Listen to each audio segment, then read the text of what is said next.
Who is the most unexpected person you ended up dating? I went on a date with a guy who tried to rob me. 2 years ago, I returned home from my father's funeral. As soon as I opened the door to my apartment, a guy holding a crowbar came out from my kitchen holding my TV. I live in the city, so robberies are common. The guy began shouting at me, and he clumsily dropped my TV and began holding the crowbar like it was a baseball bat. I was so stunned at what was happening that I didn't move. The guy screamed at me to empty my pockets. From the stress of the last few days with my father passing away, I simply started crying. Not out of fear at what was happening, but because this was literally the worst time of my life. The worst moment. The worst minute and second. While crying hysterically, I gave the guy my wallet. I just sat on my floor and hugged my knees and told him, through my tears, to take whatever you want. He hesitated, looked down at me. He dropped my wallet and sat down beside me. Immediately, he began to comfort me. He began to apologize. He put my TV back on the table and told me it wasn't damaged. He told me that he lost his job and that his mom needed medicine that he couldn't afford and that they were homeless. He told me all of this while I just wailed. I cried for my father, who was lost. I cried for my future, for it was uncertain. And I cried because my home had been intruded on in the most violent way. For a good 10 minutes, I sat on the floor with a guy who had every intent to rob me, telling me that it would be okay and that he was sorry. He begged me not to call the police.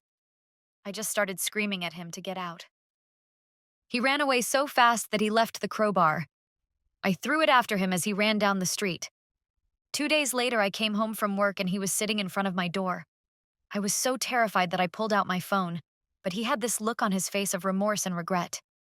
He told me that he told his mom what he did, and his mom made me some soup. He handed me this tiny bowl wrapped in tin foil. Again, I was so stunned and overwhelmed and angry that I slapped the bowl out of his hands and it shattered on the floor. I told him to leave or I was calling the police. He left. I remember he looked upset.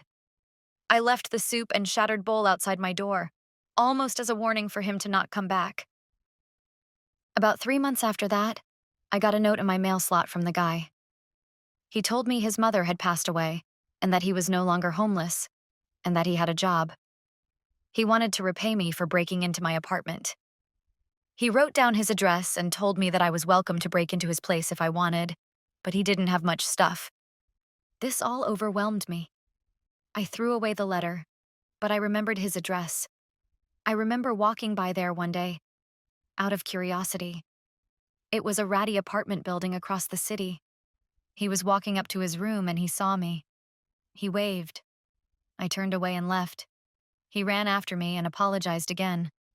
Told me that he never meant to do what he did.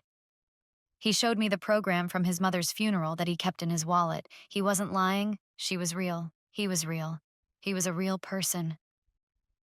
I don't know what it was, but I believed him. We slowly began to grow together as people. I can't describe it. After a year of maintaining communication and learning about who he was, he enrolled in a local community college and began taking courses to earn credits before applying to university. I helped him study for his history class a lot. He's great at math and science, though. I never invited him over to my apartment, however. No matter how much I got to know him, I was still afraid of him. And he knew that. He knew that I couldn't trust him. Then, one night we went out for coffee because he said he had an exam in his World Civ class. When I got there, he said he forgot his book. We just talked for a bit. We laughed, and then he told me he wanted to cook for me. On a whim, I decided to invite him to my apartment. After picking up some things from the grocery store, he came over. I was so nervous that I was shaking. He noticed, he squeezed my hand, and then he made dinner. It was amazing. We talked, we laughed, we sat on the floor and watched a movie on the TV he tried to steal. We made jokes about it. And then he told me that he missed his mom. I gave him a hug. Then he left. I didn't know what I felt, but I did know that I couldn't give up on people anymore. Some people just get the short end of the stick. I figured maybe things would have a way of working themselves out. I missed my dad too. Maybe my sympathy for him is why I didn't see the tornado coming. 6 months later, Everything spiraled. I cared about him. I cared for him. I did. I can't deny that.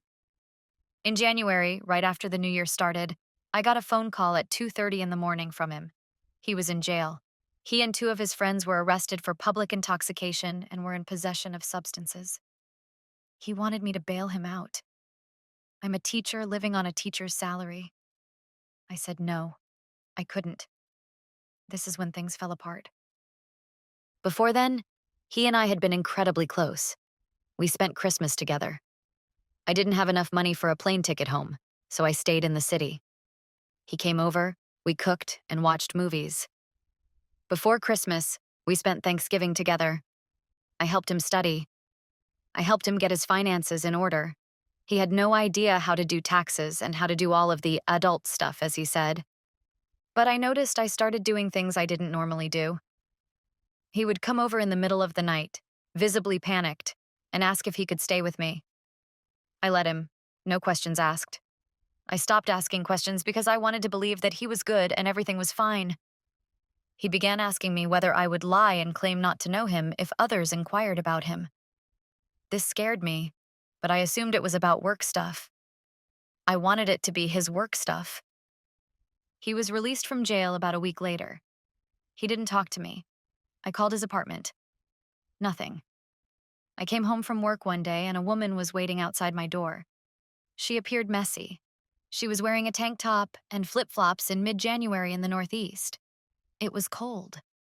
When I tried to key into my apartment, she started verbally attacking me. She told me to stay away from him, like she owned him. She told me that she knew what I did to him and that I would get what's coming. She left. I was scared out of my mind. Before calling the police, I decided to call his apartment one last time. He answered. I told him about the woman. He apologized, said that he was seeing her. He didn't intend for her to come over and interfere. But that led me to another question. How did she know where I live? And how many others had he told where I lived? He hesitated before answering. I remember that. He just said he was sorry. I immediately packed an overnight bag, grabbed my most valuable items, and went to stay in a hotel. I used my emergency credit card because I no longer felt safe because of him. I came back to my apartment the next day. Everything was fine. He came over to apologize. I told him to get out.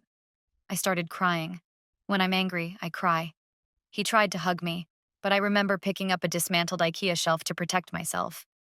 I demanded to know what he was doing. He told me he was selling substances.